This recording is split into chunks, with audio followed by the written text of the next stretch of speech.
Ninjago is a pretty emotional series to me. Whether those emotions are pure joy or total heartbreak, this thing really knows how to make me feel sometimes. Today I want to talk about my picks for my personal 10 saddest moments in the entire Ninjago franchise, both across the original show and the Dragons Rising sequel series up to season 2 episode 10.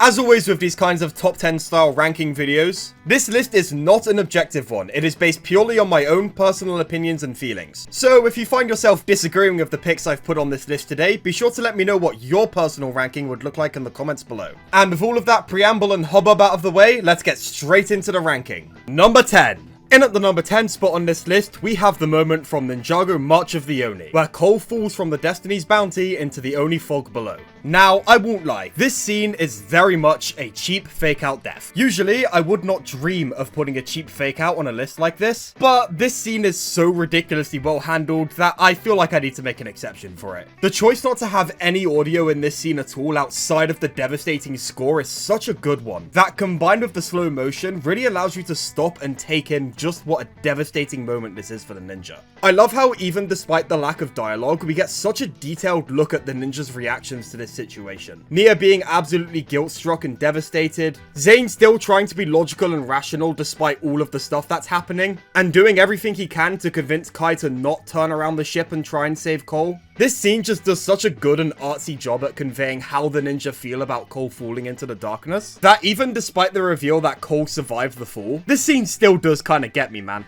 And it manages to do all of this without a single line of dialogue. The only thing keeping this scene from being higher on the list is the fact that Cole survived the fall. But the fact that this scene was able to make me feel any kind of caring for a fake out death should show how good it is, which I think makes it deserving of the number 10 spot on this list. Number 9. In at our number 9 spot on this list, we have Cole's flashback moment to a memory of his late mother Lily from season 13. In the 13th season, we come to learn that the person Cole and his father Lou were grieving the death of in season 8 was in fact his mum Lily. Throughout Cole's flashback, we see the connection Cole and his late mother had over their shared senses of justice and morality. We are shown Cole visiting his mother in the hospital, expecting to get told off for getting into a fight with a bully at school, only for Lily to respond to that information by telling Cole how proud of him she is, telling her son that standing up to tyrants is always the right thing to do, with Cole promising there and then to always stand up for the little man. Losing a parent to sickness is a heartbreaking idea in of itself, and Cole's upset at losing his mother would be enough to secure this scene a spot on the list, but what really makes this scene resonate with me is how clear the impact this moment had on Cole as a person is. Up to this point in the storyline, Cole had always been characterized as being an incredibly nice dude with a strong sense of justice, who would do absolutely anything to lend help to those in need. And knowing that Cole promised his late mother in the hospital to always stand up for the little man puts his entire character into perspective so well. This really is Cole's defining moment as a character. Getting an idea of how the tragic loss of his mother shaped Cole into the hero he is today was really the highlight of season 13 for me. Number 8. In at the number 8 spot on this list, we have a scene that I guarantee absolutely no one was expecting to see in this video, but one that really resonated with me. In the second season of Dragons Rising, we meet an old dragon master called Egalt, who at first seems like a totally cynical jerk. But as our time with Egalt goes on, we come to learn that underneath the cold exterior he puts up is a kind, wise master who cares deeply about others. What weighs Egalt down is a degenerative disease called the wasting sickness, and the scene where Egalt and Wildfire talk about his unfortunate situation is my number 8 pick for this video. In this scene, Egalt ruminates about the legendary, active life he once lived, when he could be the hero people needed him to be without his sick body holding him back.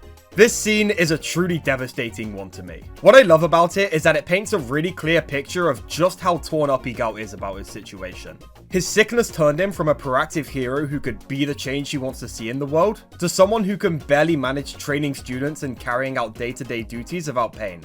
And this scene does an absolutely amazing job at selling to us just how demoralizing adapting to that change has been for Egalt. What I also love about this scene is what finding out about Egalt's sickness brings out of Wildfire. We see a uniquely caring and vulnerable side of her that we rarely ever do. We learn that Wildfire lost a lot of her own family to the wasting sickness, and is instantly able to recognize it in Egalt and provide him hospitality and remedies that help ease the pain. When series writer Doc Wyatt was asked about this storyline, he said that wasting sickness was intended as an allegory category for degenerative diseases such as cancer, and the impact that a diagnosis like that can have on a patient and their loved ones. This scene is an incredibly vulnerable and human one that conveys a very mature subject matter in a really truthful and well-written way. I love it. Number 7.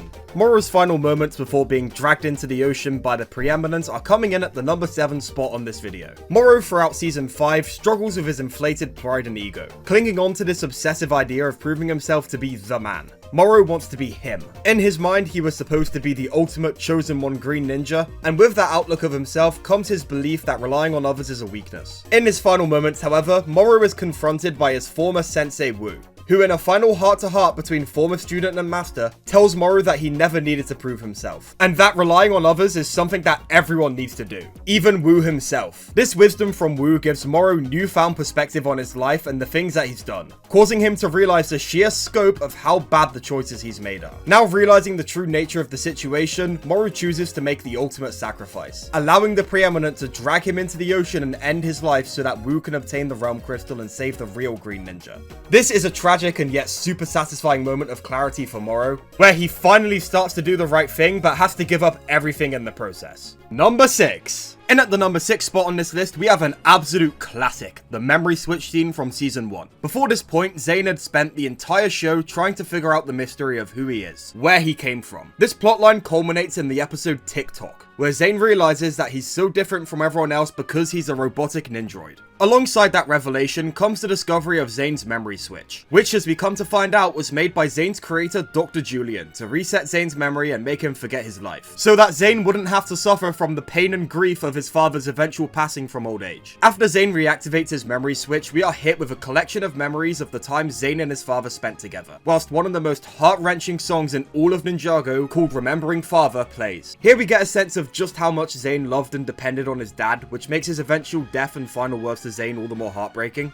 Much like the Cole parent flashback, this moment also establishes the most important aspect of the character. Zane discovers from this that his purpose in life is to protect those who cannot protect themselves. An outlook on life that Zane would carry for the rest of his life, and what would ultimately save him from Vex's control later down the line. This is an incredibly heart-wrenching and beautifully presented moment that did some of the most heavy lifting in franchise history to tell us who Zane is as a person. And for that, I think it deserves this spot on the list. Number 5. Coming in at the number 5 spot on this list is the heartbreaking ending of Seabound, where Nia gives up who she is to become one with the ocean itself, granting her the power she needs to stop Wojira's attack on Ninjago City, but costing her everything in the process. Nia merging with the sea is an absolutely perfect scene. The entire 14th season has been building up to the central idea that sometimes in life we are presented with absolutely unwinnable situations. Ones where there are no good choices or outcomes. And Nia's unwinnable situation is the invasion of Wojira on Ninjago City. This is a moment where Nia's love for Jay is on full display. Across the classic Ninjago series, Nia does not once tell Jay that she loves him. She's always been a very repressed person who has difficulty saying things like that. Which is what makes Nia mouthing "I love you" as tears drop from her eyes before she sacrifices everything that makes her who she is to save her boyfriend so devastating. What also makes this moment so tragic is the way the other characters react to what's happening. The other ninja watch Nia in bewilderment before Benfu tells them what she's doing, making them instantly descend into panic and run to stop Nia from merging. Jay wakes up mid-sacrifice and watches in confused awe as his other half sacrifices everything for him, before realizing what Nia just did and finding newfound resolve to help her defeat Wojira. This scene is just so good, man. The absolutely amazing, beautiful music, the gorgeous visuals, the understanding that this sacrifice play is the best Nia can make out of a bad situation,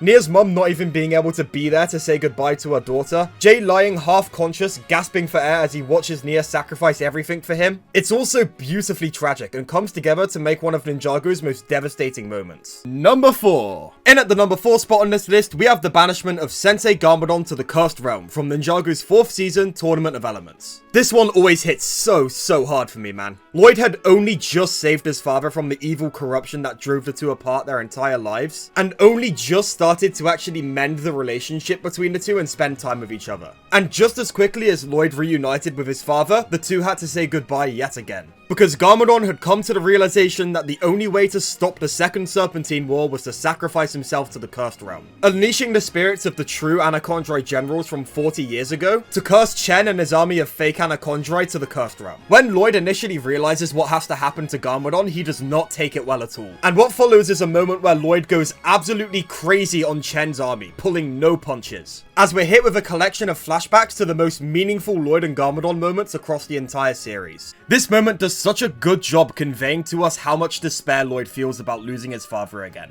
And it's also just really cool, man. After this, Lloyd comes to his senses and decides he needs to be the one to send his father off. This moment is such a fitting end to Garmadon's character arc across these first 4 seasons, being one where he takes true accountability for all the horrible things he's done in his life, having realized that because of his old age, he would not have the time to make all of his wrongdoings right anyways. This moment is such a heartbreaking but yet perfectly fitting send-off to Sensei Garmadon, and the person he was before he would eventually be resurrected. Number 3! In at the number 3 spot on this list is the classic sad Ninjago moment. Zane's death at the end of Season 3 Rebooted is an absolutely incredible scene, smacked onto the end of what is otherwise a pretty weak season of Ninjago. In this moment, every ninja but Zane is restrained by the powers of the Golden Master Overlord. So, having realized that his found family is the most important thing in his life, Zane makes the ultimate sacrifice to save them. Zane attaches himself to the Overlord's golden armor, which causes his heart to fatally overload with pure elemental energy. In these final moments, we see flashbacks to all of the best and most notable times in Zane's life, spent with his family and teammates. In this moment, we understand that Zane has discovered what makes him human, and is going out with no regrets.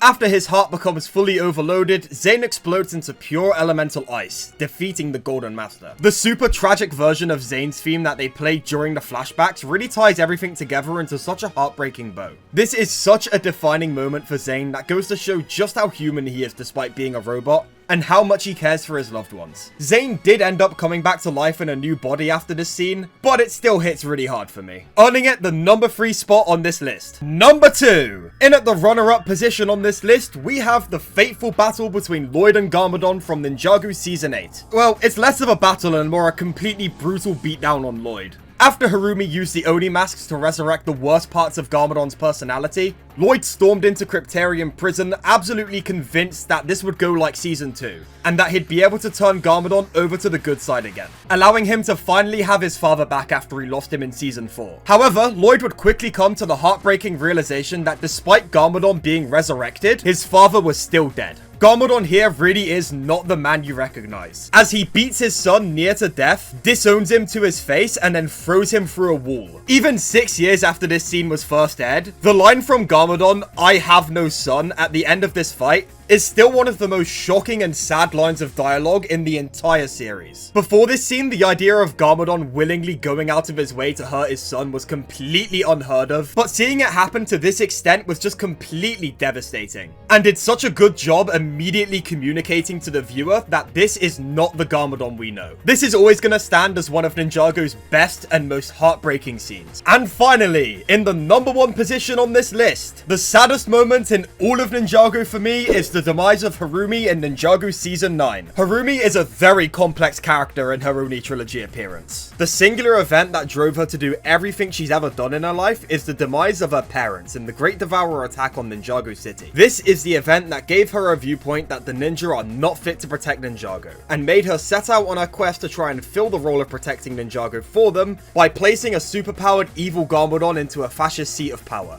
However, as her only Trilogy character journey goes on, she progressively becomes more and more hooked onto her own power. She comes to love the position of power she's in and the pain she's inflicting onto Lloyd, who she views as responsible for failing to stop Pythor from unleashing the Devourer. Because she got so blinded by power, hatred, and revenge, Harumi totally lost sight of her original goal of protecting Ninjago, allowing her new master Garmadon to unleash total chaos in Ninjago City through his Stone Colossus. Is this what you want? To destroy the city? Create more victims?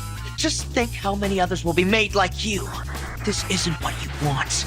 Oh no. This is just the beginning. This chaos continues until the haunted death scene, where she finally realizes that what Lloyd told her about creating more victims was correct. All of the chaos she's enabled to be unleashed onto Ninjago has only created more victims like herself, which she sees in the family at the elevator that almost goes down the same path of separation hers did. She does what she can to save the family, but that doesn't even begin to heal all of the damage she's caused. I'm certain that in this moment, Harumi also realized that there are thousands of families just like the one she saved that she can do nothing for. Harumi then tries to escape the falling building she's in herself before realizing that escape is completely impossible. She is doomed. Her final moments are spent watching in horror as the building she stands on slowly collapses, with things having only gotten to this point because an angry villain released an evil they couldn't control in the pursuit of revenge. Harumi died having become the very thing she hated the most, having only realized what she was doing is a mistake way after it was too late. And in a cruel twist of fate, she died in a building set to collapse by a giant evil monster, going out the exact same way her parents did. Harumi's demise is at the #1 spot on this list because it is such a uniquely bleak and depressing scene to be coming out of Ninjago of all things.